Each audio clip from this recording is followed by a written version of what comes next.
Good afternoon, students. Welcome all of you. Myself Jatin Seth. Once again, we will continue our question. આપણો question તમને ખ્યાલ છે બેરોજગારી ઉદ્ભવવાના કારણો, જેમાં આપણે લાસ્ટ લેક્ચરમાં 6 કારણો સુધી ભણી ગયા કે ભારત દેશમાં બેરોજગારી છે, વાત સાચી, પણ આજે બેરોજગારી છે એ ઉદ્ભવે છે શું કામ? એના આપણે 6 મહત્વના કારણો વિશે ચર્ચા કરી. આજે આપણે લાસ્ટ 4 કારણો વિશે છે તે ચર્ચા કરીશું. તો પહેલું કારણ છે જાહેર ક્ષેત્રની બિનકાર્યક્ષમતા. જાહેર ક્ષેત્ર એટલે શું? Government sector. હા, ગવર્નમેન્ટ સેક્ટરની બિનકાર્યક્ષમતા. તો જો આપણે ઘણી વખત ગવર્નમેન્ટના કામ હોય, ગવર્નમેન્ટની ઓફિસે જતા હોય, બહુમાળી ભવન હોય યા વોટેવર આરટીઓ કચેરી હોય અથવા તો મ્યુનિસિપાલિટી ઓફિસ હોય, આ બધી જગ્યાએ તમે જુઓ જ્યાં ગવર્નમેન્ટ અધિકારીઓ વર્ક કરતા હોય છે, એની કાર્યક્ષમતા તમે જોઈ શકો છો, એની કામ કરવાની એબિલિટી જોઈ શકો છો. ગવર્નમેન્ટ બેંકમાં તમે જાઓ, એની કામ કરવાની એબિલિટી તમે જુઓ. તો આપણે જ્યારે પંચવર્ષીય યોજનાની શરૂઆત કરી, ભારત દેશ આઝાદ થયો ત્યારે આપણે એવું નક્કી કર્યું કે આપણે ભારતમાં જાહેર ક્ષેત્રનો જે વિકાસ છે એને વધારે મહત્વ આપ્યું. કે જાહેર ક્ષેત્રનો જે વિકાસ છે છોકરાઓ, એને કેવું મહત્વ આપ્યું? તો કે વધારે મહત્વ આપ્યું. તો જાહેર ક્ષેત્રના વિકાસને વધારે મહત્વ આપ્યું, ઇટ મીન્સ કે એક પ્રકારનું ગવર્નમેન્ટ સેક્ટર થઈ ગયું, એને વધારે મહત્વ આપ્યું. એટલે પ્રશ્ન એ ઊભો થયો છોકરાઓ કે આનાથી આપણે ઘણો બધો બેનિફિટ, આપણને આનાથી ઘણો બધો ફાયદો થશે. જાહેર ક્ષેત્ર આગળ વધશે, લોકોને જાહેર ક્ષેત્રમાં નોકરી મળશે, રોજગાર મળશે અને એ લોકો આગળ વધશે. પણ જેવું ધાર્યું હતું એવું થયું નહીં. જેવું આપણે વિચારેલું હતું એ પ્રકારે કાર્ય છે એ જેટલું થવું જોઈએ એટલું આગળ ન વધ્યું. એને કારણે શું થયું? તો કે સમાજમાં બેરોજગારી ઊભી થઈ. છોકરાઓ, એક સમય એવો પણ આવી ગયો હતો કે ભાઈ આ જાહેર ક્ષેત્રમાં નોકરી લાગવગથી જ મળે. આ એક્ઝામ ને બધું હવે આવ્યું છોકરાઓ, પણ એ સમય લાગવગથી નોકરી છે તે લોકો મેળવી લેતા. પછી એનામાં આવડત હોય તોય ભલે ને આવડત ન હોય તોય ભલે, કાંઈ આવડતું હોય તોય ભલે, ન આવડતું હોય તોય ભલે, નોકરી મળી જાય. કારણ કે હગા હતા ને આપણે, એને લઈ દીધા આપણે. આવી પરિસ્થિતિ હતી છોકરાઓ ઘણી વખત. એટલે આમાં થાય કેવું, 10 માંથી 2 સારા હોય તો 8 ખરાબ હોય. એટલે સરકારે જાહેર ક્ષેત્ર માટે ઘણું બધું કર્યું, પણ જાહેર ક્ષેત્ર પણ પૂરેપૂરી રોજગારી આપવામાં શું થઈ? તો કે નિષ્ફળ ગઈ. એ પણ સંપૂર્ણ રોજગારી આપી શકી નહીં. તો જાહેર ક્ષેત્રથી કામ ન થયું એટલે એને ધીમે ધીમે શું કર્યું? તો કે પ્રાઇવેટાઇઝેશન. તમને ખબર છે 1991 ઉદારીકરણ, ખાનગીકરણ અને વૈશ્વિકીકરણ. તો ધીમે ધીમે એ સેક્ટર તરફ આગળ વધ્યા કે ચાલો જાહેર ક્ષેત્ર કામ નથી કરી શકતું, એમાં પૂરી રોજગારી ન મળી, કઈ વાંધો નહીં, આપણે ખાનગી ક્ષેત્ર ને ચાન્સ આપીએ, એના લોકોને આપણે કામ કરવાનો ચાન્સ આપીએ. પણ પરિસ્થિતિ તમે જુઓ કે જાહેર ક્ષેત્રના હેતુસર જે અંકુશ મૂકવામાં આવ્યા હતા, પછી ખાનગી ક્ષેત્ર પર પૂરતું ધ્યાન ન આપ્યું. ખાનગી ક્ષેત્રમાં સરકારે મૂક્યું, પણ સરકાર ખાનગી ક્ષેત્ર પર ધ્યાન ન આપી શકી. એને એમ કે ખાનગી ક્ષેત્ર કામ કરશે. આ એના જેવું મસ્ત એક્ઝામ્પલ છે, યાદ આવ્યું. અમને એમ છે કે તમે વિડિયો જોવો જ છો. સાહેબ ને શું ખબર, કાટ સાહેબ 25 મિનિટનો વિડિયો 5 મિનિટમાં જોવાઈ જાય સાહેબ. વાર શું લાગે? જે લેસન હોય ક્લિક કરીને કોપી કરીને લેસન કરી લેવાનું. સમજવાનું હોય, આવડે જ છે અમને બધું. ઘણા લોકો કરે છે. I know that very well. Sorry, we know that very well. અમને બધાને ખબર જ છે. ક્લાસમાં એવું થાય. ચલો છોકરાઓ, લખવા માંડો. આટલું લખવા આપું છું, આટલું લખાય પછી આપણે ઘરે જવા દેશું. અથવા તો મારે એક કામ છે ઓફિસમાં જાઉં છું, તો આટલું લખવા માંડો. બેઠા હોય, મજાક મસ્તી હાલતી હોય, જલસા હાલતા હોય. તમે સમજો, વિશ્વાસ મૂકી દીધો એટલે ને તે જ છે. અહીંયા પણ ગવર્નમેન્ટ જાહેર ક્ષેત્રને વર્ક આપતી હતી, ખાનગી ક્ષેત્ર પર ટ્રસ્ટ મૂકીને એને કામ કરવા સોંપી દીધું, પણ ખાનગી ક્ષેત્ર પર સેમ એજ નીવડી, એ પણ રોજગારી આપવામાં નિષ્ફળ નીવડી. માટે કહે છે કે જાહેર ક્ષેત્રના હેતુસર અંકુશ મૂક્યા અને ખાનગી ક્ષેત્રમાં પણ પૂરતું ધ્યાન છે એ ન આપી શક્યા. ખાનગી ક્ષેત્રમાં પણ છોકરાઓ પૂરતું ધ્યાન આપી શક્યા નહીં. આમ રોજગારીની તક ઓછી ઊભી થઈ. રોજગારી જેટલી ઊભી થવી જોઈએ એટલી બધી રોજગારી ક્રિએટ થઈ નહીં, અને રોજગારી એટલી બધી ક્રિએટ ન થઈ એટલે શું થયું છોકરાઓ? બેરોજગારી થઈ. શું થઈ છોકરાઓ? બેરોજગારી. શું કામ બેરોજગારી થઈ? તો કે જેટલી રોજગારી આપવી જોઈતી હતી એટલી રોજગારી આપી શક્યા નહીં. જેટલી રોજગારી આપવી જોઈતી હતી એટલી રોજગારી છે તે આપી શક્યા નહીં. માટે શું થયું છોકરાઓ? બેરોજગારી ઊભી થઈ. તો છોકરાઓ 7 પોઈન્ટ ની અંદર કહે છે જાહેર ક્ષેત્રની બિનકાર્યક્ષમતા. જે ગવર્નમેન્ટ સેક્ટર છે, જાહેર ક્ષેત્ર છે, એની કાર્યક્ષમતા કેવી થઈ ગઈ? બિન કાર્યક્ષમતા. એટલે કે એની જે કામ કરવાની કેપેસિટી હતી એ કામ કરી શકી નહીં. સાથે ખાનગી ક્ષેત્રને કામ સોંપ્યું. કોને કામ સોંપ્યું છોકરાઓ? ખાનગી ક્ષેત્રને. પણ ખાનગી ક્ષેત્ર ઉપર પણ એટલું બધું ધ્યાન રાખી શકાણું નહીં. આમ એક પણ ક્ષેત્રમાં ધ્યાન રાખી શકાણું ન હોવાને કારણે બેરોજગારી ઘટવાને બદલે શું થઈ છોકરાઓ? વધી. બેરોજગારી ઘટવાને બદલે શું થઈ છોકરાઓ? વધી. સમજી લેજો. તો ખાસ ધ્યાન રાખો, 7મા પોઈન્ટમાં આપણે શબ્દ સમજાવે છે કે જાહેર ક્ષેત્રની બિનકાર્યક્ષમતાને કારણે શું થયું? બેરોજગારી વધી છે. નેક્સ્ટ, તો આપણે નેક્સ્ટ પોઈન્ટ તરફ આગળ વધીએ. 8મો પોઈન્ટ, કૃષિ ક્ષેત્રના વિકાસની અવગણના થઈ. Mind it my word. શું થઈ? અવગણના. જનરલી અમુક સેક્ટર એવા હોય છોકરાઓ કે જેની અવગણના ક્યારેય ન કરે, પણ અહીંયા શું થયું? કૃષિ ક્ષેત્રની અવગણના કરી. નો ડાઉટ આઝાદી પછી ની 75 યોજનાઓ જે કે શરૂ કરી એમાં પણ હરિયાળી ક્રાંતિ કરી. ઘણી બધી 75 યોજનામાં ખેતી ક્ષેત્રે જ ભાર મૂક્યો. કારણ કે ભારત દેશ કેવો દેશ છે? ભારત દેશ કેવો દેશ છે? તો કે સર કૃષિ પ્રધાન દેશ છે. પહેલેથી આપણે સાંભળતા આવીએ છીએ કે ભારત દેશ કૃષિ પ્રધાન દેશ છે, અને કૃષિ છે જે ખેતી છે એની 60 થી 70% વસ્તી શેમાં વસે છે? તો કે તો સાહેબ ગામડામાં વસે છે. તો ગામડાને તો ડેવલપ કરવું ને. કૃષિ ક્ષેત્ર છે એ ગામડાની અંદર છે, તો ગામડાને તો ડેવલપ કરવું ને. પણ એ પણ થઈ શક્યું નહીં. આમ કૃષિ આધારિત આપણો દેશ, કૃષિ આધારિત ઘણી બધી યોજનાઓ છોકરાઓ મૂકી સરકારે. ગવર્નમેન્ટ થ્રુ કૃષિ આધારિત છોકરાઓ ઘણી બધી યોજનાઓ મૂકી, પણ કમનસીબ કે એક પણ યોજના 100% સક્સેસ નથી ગઈ. આપણે કહેતા કે હાવ સક્સેસ નથી ગઈ, પણ 100% જે ફાયદો થવો જોઈએ એ નો થયો. અને એને કારણે ઘણી બધી બીજી પરિસ્થિતિનો આપણે સામનો કરવો પડ્યો કે આર્થિક વિકાસમાં કૃષિ કરતા અન્ય વિકાસ પર વધુ ધ્યાન અપાયું. કે ચાલો કૃષિના મૂકો, માધ્યમિક ક્ષેત્રને આગળ વધારો, સેવા ક્ષેત્રને આગળ વધારો. હવે આપણો દેશ કૃષિ પ્રધાન છે તો કૃષિ ઉપર વધારે ભાર આપો, કૃષિને લગતી યોજનાઓ વધારી દો. પણ માધ્યમિક ક્ષેત્ર અને સેવા ક્ષેત્રને ભેગા કરી એના ઉપર સરકારે વધારે ધ્યાન આપ્યું અને કૃષિ ક્ષેત્રને પર થોડું ઓછું ધ્યાન આપવાનું, જેને કારણે પણ કૃષિ ક્ષેત્રે એટલે કે કૃષિ ઉપર નભતા લોકોની જે વધારે જ સંખ્યા હતી એમાં બેરોજગારી શું થઈ ગઈ? વધી ગઈ. સમજી લેજો. સરકારે હરિયાળી ક્રાંતિ કરી, ગ્રીન રિવોલ્યુશન, જે તમને ખ્યાલ જ છે.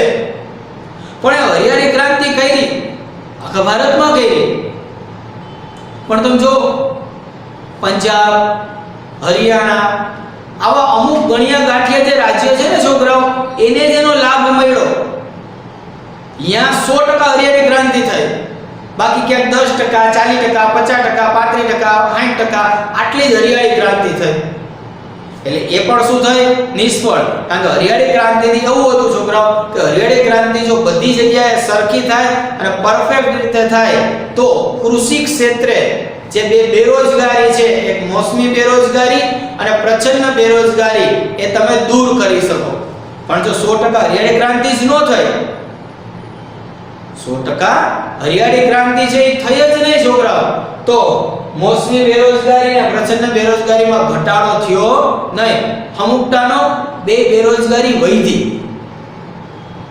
બંને બેરોજગારીમાં શું થયું છોકરાઓ? વધારો થયો, ઘટાડો થયો નહીં. આમ વધતી વસ્તીનું કૃષિ પર ભારણ, કારણ કે જો ગ્રામીણ વસ્તી હંમેશા વધારે હોય, એ તમને ખબર જ છે કે ગામડામાં વસ્તીનું પ્રમાણ થોડુંક વધારે હોય, એ લોકો પાસે બીજા કોઈ કામ ધંધા હોય નહીં કે એ લોકો કૃષિમાંથી છે તે ઉદ્યોગ ધંધાની સ્થાપના કરી શકે, ક્યાંક છે તે નાનો મોટો બિઝનેસ નાખી શકે. તો આ પરિસ્થિતિને કારણે શું થાય તમે સમજી લેજો કે એક જ ખેતી ઉપર બધા ફેમિલી મેમ્બર નમતા હોય, એટલે કૃષિ ઉપર ભારણ શું થઈ ગયું? વધી ગયું. કૃષિ પર ભારણ શું થઈ ગયું? વધી ગયું. પાછું સરકાર તરફથી જે સિંચાઈની સુવિધા મળે એ અપૂરતી, કૃષિના ધિરાણની જે સગવડતા છે એ સગવડતા પણ પૂરેપૂરી મળી નહીં. અને વરસાદ તો તમને ખબર જ છે કે કેવો હોય? અનિયમિત અને અનિશ્ચિત જોવા મળે છે. આમ ઘણું બધું કર્યું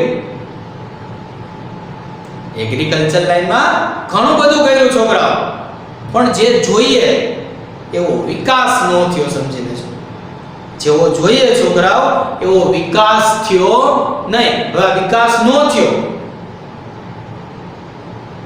એટલે જે બેરોજગારી હતી, મોસમી બેરોજગારી અને પ્રચંડ બેરોજગારી, એમાં વધારો થયો. ઘટાડો થવાને બદલે શું થયો છોકરાઓ? વધારો થયો. સમજી લેજો. તો 8મા પોઈન્ટમાં છોકરાઓ આપણે જોયું કે કૃષિ ક્ષેત્રના વિકાસની શું કરી? આપણે અવગણના કરી. સમજી લેજો.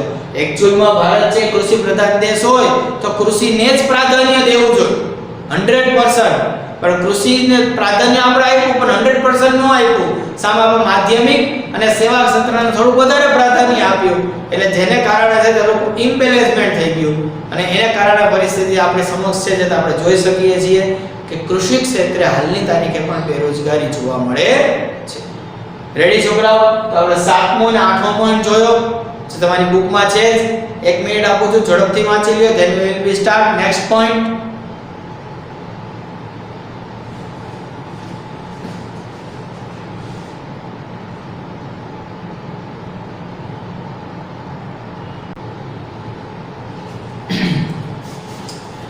ઓકે સ્ટુડન્ટ્સ, તો 2 પોઈન્ટ આપણે કમ્પ્લીટ કર્યા. Now we will going point number 9, શ્રમની ઓછી ગતિશીલતા.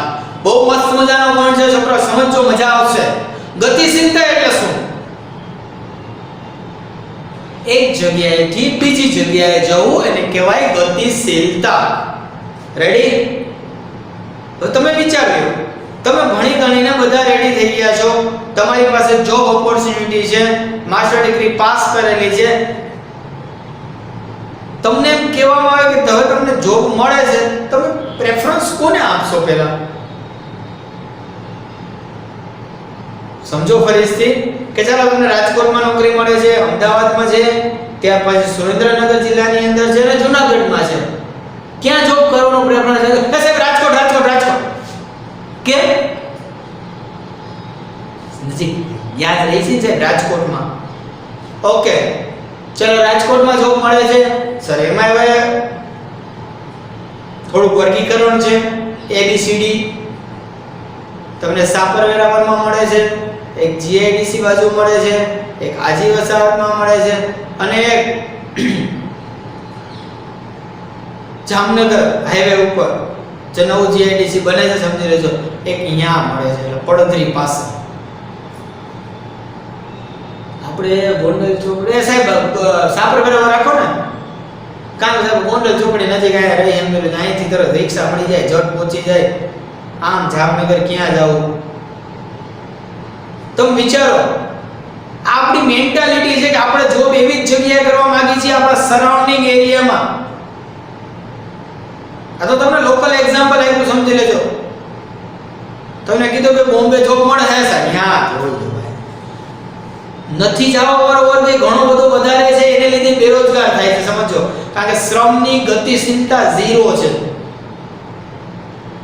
જવારો વર્ગ બધે જાય છે, વિદેશમાં નોકરી કરવા જાય છે.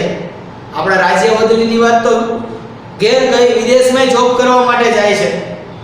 પણ એ 100 માંથી 10 વ્યક્તિ એ કોઈ બેરોજગાર નથી મળતા. તો જે બેરોજગાર છે ને એમાં એક પ્રમાણ વધારે જોવા મળ્યું છે કે ભારતમાં ક્યારેક તમે જુઓ તો સામાજિક પરિબળો કામ કરતા હોય, ઘરમાં એકલા છીએ, એનું ધ્યાન રાખવાનું છે, કૌટુંબિક સંબંધ વચ્ચે આવે, ભાષા સાહેબ હવે યા સાહેબ બોમ્બે જાય છે, હવે યા હિન્દી છે, ગુજરાતી માન આવડે આપણે સાહેબ તમિલનાડુ હો સાહેબ, ત્યાં તો સાહેબ તમિલ ભાષા બોલે છે, એ તો હિન્દી અગત્યના સમજે નહીં સાહેબ. ઓહો સાહેબ ત્યાં ઇંગ્લિશ છે, એ તો આપણું પાવરફુલ નથી સાહેબ, ત્યાં ના જાય. ધર્મ એટલે ઈ અમે આ ધર્મ ના અમે અહીંયા નો જાય. તમે જો રીત રિવાજ, સંસ્કૃતિ, માહિતીનો અભાવ, ખબર જ નથી. ઘણી વખત આપણે જે ફિલ્ડમાં ભણી ગયા હોય છોકરાઓ, એ ફિલ્ડમાં જોબ ક્યાં મળશે, કેવી રીતે મળશે, કોણ આપશે, એ ખબર જ નથી. એટલે એક ને એક જગ્યા પૈડા પાથરા હોય, એક ને એક જગ્યા પૈડા પાથરા હોય, સમજી લેજો. 10,000 આપે ઘણ બેસો, બરાબર. પણ તું વિચાર કર, આ ફિલ્ડમાં છો તો તું આ તારામાં એબિલિટી છે, તું આ જગ્યાએ ને આ જગ્યાએ છો, તારો 35-40,000 પગાર છે, માહિતી જ નથી. ગવર્નમેન્ટ જોબ છે કેમ કરવી, એની તૈયારી કેમ કરવી, એના ફોર્મ કેમ ભરવા, કઈ એજ લિમિટ છે ખબર જ નથી. આર્મીમાં જવું છે તો એના માટે શું કોટા જોઈએ, એના માટે શું આપણામાં નોલેજ હોવું જોઈએ, એના માટે આપણી શારીરિક બોડી કેવી હોવી જોઈએ, ખબર જ નથી. આવી ઘણી બધી જગ્યાએ જવાની ઘણી બધી માહિતીનો અભાવ છે. હવે અભાવ છે વાંક આપણો છે કે આપણે જે ફિલ્ડમાં, જે પરિસ્થિતિમાં, જે જગ્યાએ જવું છે એની ઇન્ફોર્મેશન આપણી પાસે નથી, સમજો. તો આપણી પાસે ન હોય તો વાંક આપણો કહેવાય. તો માહિતીનો અભાવ. પછી તો કે ટ્રાન્સપોર્ટેશન રોજ અપડાઉન કરવું, થોડુંક ભાઈ ગોંડલ નોકરી મળી, હાલો સાહેબ અહીંથી ગોંડલ રોજ અપડાઉન કરવાનું સાહેબ, કલાક જતા ને કલાક આવતા થાય, કંટાળો આવે સાહેબ. રેગ્યુલર સિઝનમાં સાહેબ બહુ ચોમાસું હોય ત્યારે શું કરવું સાહેબ? તમે જો આવા વિચારો આપણા મનમાં પહેલેથી હોય, કારણ કે શ્રમની ગતિશીલતા કેવી છે, ઓછી છે. અપૂરતી સગવડતા, ઘણીવાર આપણી પાસે વાહન વ્યવહારની સગવડતા ન હોય એટલે પણ આવું ક્યારેક થિંકિંગ કરતા હોય. રહેઠાણની સમસ્યા, ત્યાં ક્યાં રહેશું, ભાડે મકાનમાં રહી સાહેબ, બહારનું જમવાનું જમી તો સાહેબ પગારમાં વધે શું? સાચી વાત છે. તો સર છોકરાઓ આવા ઘણા બધા કારણોના લીધે જે શ્રમની ગતિશીલતા છે ને એમાં અવરોધ ઊભા થાય છે. આવા ઘણા બધા રીઝનને કારણે શું થાય છે છોકરાઓ, શ્રમની જે ગતિશીલતા છે ને છોકરાઓ એમાં અવરોધ ક્રિએટ થઈ જાય છે કે માણસ એમ વિચારે છે કે નજીક મળે તો ઠીક છે, અધરવાઇઝ આપણે કરવું નથી. એક વ્યક્તિને મેરેજ થઈ ગયા હોય, બાળકો હોય, હવે એને એમ કહેવામાં આવ્યું કે ભાઈ તને નજીકની જ વાત કરી, સુરત નોકરી મળે છે, હવે વિચારે અપડાઉન કરવાનું તો પોસિબલ જ નથી. અહીંયા એકલું રહેવાનું છે તો બાયડી છોકરાનો કંપની બાયડી છોકરાનો પગાર ન આપે, એટલે કે એનું એકોમોડેશન ના આપે. હા, સારી પોસ્ટ હોય તો આપે, મેનેજરની પ્રમાણે હોય તો આપે. તો પરિસ્થિતિ કેવી? તો છોકરાઓ આવા ઘણા બધા સર્કમસ્ટાન્સીસ આપણી આજુબાજુમાં ફરતા હોય છે, સમજો. ખાલી આપણે એને ઓળખવાના હોય, આપણે માત્ર શું કરવાનું હોય છોકરાઓ, એને ઓળખવાના હોય, સમજી લેજો કે એને કારણે પણ જે ગતિશીલતા છે એ ડાઉન થઈ જતી જોવા મળે છે, સમજો. આમ ઉચ્ચ શિક્ષણ મેળવેલો વર્ગ પણ ઘણી વખત દૂર જાતો નથી, સમજી લેજો. નજીકનો એરિયો નજીક વધારે પસંદ કરે છે, અને ખાસ કરીને ગામડામાં તો નો જ જાય, શહેર વધારે પસંદ કરે. કામ કે ગામડામાં હું કામ નોકરી કરું, હું આ જગ્યાએ શું કામ જાઉં, મારું ડેઝિગ્નેશન આ છે, હું આટલું ભણેલો છું, હું આ મોટા શહેરમાં જ જઈશ, હું નાની નોકરી નહીં કરું, કોઈ સિમ્પલ જગ્યાએ નહીં જાઉં. આવા વિચારો ધરાવતો વર્ગ પણ છે, અને એને કારણે શું થાય છે છોકરાઓ કે વર્ગ બેરોજગાર બને છે. શું બને છે છોકરાઓ? બેરોજગાર બને છે. તમે સમજો તો છોકરાઓ ખાસ ધ્યાનમાં રાખો કે બેરોજગારી જે થાય છે એની પાછળ આવા નાના મોટા ઘણા બધા સર્કમસ્ટાન્સીસ છે તે જવાબદાર હોય છે. આપણે એને ઓળખવા જોઈએ, સમજવા જોઈએ. શું કામ? કારણ કે આમાં ક્યાંક આપણે તો નથી આવી જતા ને, આમાં ક્યાં આપણે તો નથી આવી જતા ને, એ પણ એક સમજવા જેવી વાત છે, સમજી લેજો. આપણે આજુબાજુ ફ્રેન્ડ્સ, ફેમિલી ફ્રેન્ડ્સ કે આપણા ભાઈ બહેન જો આમાંથી આવતો તો વિચારો કે ભાઈ નોકરી કરવી હોય, સારો પગાર મેળવવો હોય તો દૂર જવું પડે. સુંદર બિચારી છે એને ગૂગલમાં નોકરી મળી, હું થોડો યાર વિદેશમાં નોકરી કરું, હું તો ભારતમાં જ નોકરી કરીશ, તો એ આજે એ વ્યક્તિ ત્યાં છે નો પહોંચ્યો છોકરા. હવે તો ઘણા બધા એક્ઝામ્પલ છે. તો કહેવાનો મતલબ કે શ્રમની ઓછી ગતિશીલતાને કારણે પણ બેરોજગારી શું થાય છે છોકરાઓ? વધે છે. અને લાસ્ટ પોઈન્ટ અપૂરતી માળખાકીય સુવિધા, અને જેવો જ પોઈન્ટ છે કે આપણા ગવર્નમેન્ટ દ્વારા જે માળખાકીય સુવિધા મળવી જોઈએ, રોડ રસ્તા છે, ટ્રાન્સપોર્ટેશનની સુવિધા છે, આ બધી સુવિધા પૂરેપૂરી મળતી નથી. તમે વિચાર કરો છોકરાઓ, છેલ્લા લગભગ 5-7 વર્ષ એવરેજ ગણો હાલો, 5-7 વર્ષથી સિટી બસ શરૂ થઈ, બાકી આપણા સિટી બસ નહોતી. હવે એ વખતે છોકરો સાપર વેરામાં નોકરી કરતો હોય, જીઆઈડીસી માં નોકરી કરતો હોય, એને રિક્ષામાં આવવાનું જવાનું તો રોજના ભાડામાં જ પૈયા જાય, ખર્ચો કેવડો થતો. તો વાહન વ્યવહારની સુવિધા હવે થઈ, હજી પણ જેટલી જોઈએ એટલી પૂરતી તો છે જ નહીં. અમદાવાદમાં ને હવે તમે જાઓ કેટલી બધી સુવિધા, આપણા કરતા શહેરે મોટા છે. મુંબઈમાં તમે જો લોકલ ટ્રેન દર મિનિટે ચાલુ હોય, એટલે લોકો ગમે નોકરી કરવા માટે જાય છે, કારણ કે માળખાકીય સુવિધા કેવી છે? સારામાં સારી છે. પણ ઘણી બધી જગ્યાએ માળખાકીય સુવિધાનો શું છે છોકરાઓ? અભાવ છે. એટલે કે માળખાકીય સુવિધા પૂરતી છે નહીં. આ પૂરતી ન હોવાને લીધે પણ બેરોજગારીનું સર્જન થાય છે. કે ગ્રામ્ય વિસ્તારમાં અપૂરતી આંતરમાળખાકીય સુવિધા, જેમ કે વાહન વ્યવહારની સુવિધા ન હોય, શિક્ષણ ખાસ અમુક ગામડાઓમાં તમે જોયું તો ખાલી 1 થી 8 ધોરણ સુધીનું સરકારી શિક્ષણ હોય, 9માં પછી સ્કૂલ જ ન હોય. એ 5-6 ગામડા ભેગા મળે કે સ્કૂલ થતી હોય, ત્યાં બધા ભણતા હોય ને ત્યાં કેટલું હતું કે બધીને 10 લગી 11-12 તો કે આજુબાજુના કોઈ મોટું સિટી હોય તો તાલુકો હોય ત્યાં જવાનું. કોલેજ તો કે તો શહેરમાં જ જવાનું ભાઈ. પછી ક્યારેક શું થાય ખબર નથી મળવું મોકને ભાઈ, એટલે ટ્રાન્સપોર્ટેશન વધી જાય છોકરાઓ. છતાંય તમે જો રાજકોટની આજુબાજુના ગામડાઓમાંથી રાજકોટમાં એટલા બધા લોકો કોલેજમાં ભણવા માટે આવે છે. સવારે છોકરો તમે 6 વાગે જાવ એટલે બસ સ્ટેન્ડ આખું પેક હોય. તેની વાત નથી થતી સાહેબ, કાલ હાલ ગયા તો નહોતું સાહેબ, રેગ્યુલરની વાત છે. 12:30 કે કોલેજેથી છૂટે એટલે બધાય પોતપોતાના ગામડે જવા માટે છે તો પાછા આવી ગયા હોય. રોજનું ટ્રાન્સપોર્ટેશન છે.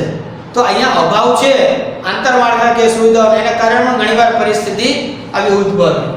દવાખાનાની સુવિધા ન હોય, આરોગ્યની સુવિધા પૂરતી ન હોય, વીજળીની સુવિધા ન હોય, અને તમે કારખાના નાખો કેવી રીતે? વીજળી જ ન હોય, અપૂરતી આવતી હોય એટલે સુવિધા ના હોય, પાણીની સુવિધા ન હોય તો તમે ઇન્ડસ્ટ્રી એરિયા એસ્ટાબ્લિશ કેવી રીતે કરવાનો? તો આવા બધા પ્રશ્નો રહે છે કે આંતરમાળખાકીય સુવિધા ઓછી હોવાને કારણે છે તે આ પ્રશ્ન ઊભા થાય. ગ્રામ્ય વિસ્તારમાં ઉદ્યોગો સ્થાપવા તૈયાર થતા નથી. શું કામ? કારણ કે સુવિધા નથી એટલા માટે. આમ નવી રોજગારી ક્યાંય ઊભી થતી નથી. ઊભી થાય પણ કેવી થાય છે? બહુ ઓછી ઊભી થાય છે. કે 100 જણાને નોકરીની જરૂરિયાત હોય તો વધીને 10-15 જણાને નોકરી મળે, બાકીના બેરોજગાર જ હોય. તો છોકરાઓ અહીંયા આપણો આ ક્વેશ્ચન છે તે કમ્પ્લીટ થાય છે કે ભારતની અંદર જે બેરોજગારી છે, બેરોજગારી ઉદ્ભવવાના કારણો આપણે જોયા. 10 કારણો છે. આ 10 ના મુદ્દા તમને રેડી હોવા જોઈએ. પરીક્ષામાં 5 પૂછે, 6 પૂછે, 7 પૂછે, વોટેવર. પછી તમને મનગમતા ગમે એ મુદ્દા લખી શકો, આડા નવડા લખો તોય ચાલે. પણ એકવાર છોકરા મુદ્દા રેડી હશે તો તમને ખબર છે કે એની ડિટેલ ઓટોમેટિક તમને આવડી જશે, સમજો. અને આખો ક્વેશ્ચન અહીંયા પૂરો થાય છે. આ 4 પોઈન્ટ પણ તમારે એમાં એડ કરવાના છે. આખો ક્વેશ્ચન રેડી થઈ ગયો. રેડી? હું એક સલાહ આપું છું કે આખો ક્વેશ્ચન રેડી થઈ ગયો તો એકવાર હોમવર્કમાં લખી નાખો આખો આન્સર. ખાલી 4 મુદ્દા નહીં, 10 મુદ્દાનો અર્થ, 10 મુદ્દા અર્થ નથી, પ્રસ્તાવના અને 10 મુદ્દા લખી નાખો. છોકરો તમને ખબર પડી જશે કે મને કેટલું આવડે છે એ સમજી લેજો. ડન? તો અહીંયા આપણા ક્વેશ્ચનનો આન્સર છે તે કમ્પ્લીટ કરીએ છીએ. નેક્સ્ટ લેક્ચરમાં આપણે નેક્સ્ટ ક્વેશ્ચન તરફ આગળ વધીશું. રેડી? Thank you.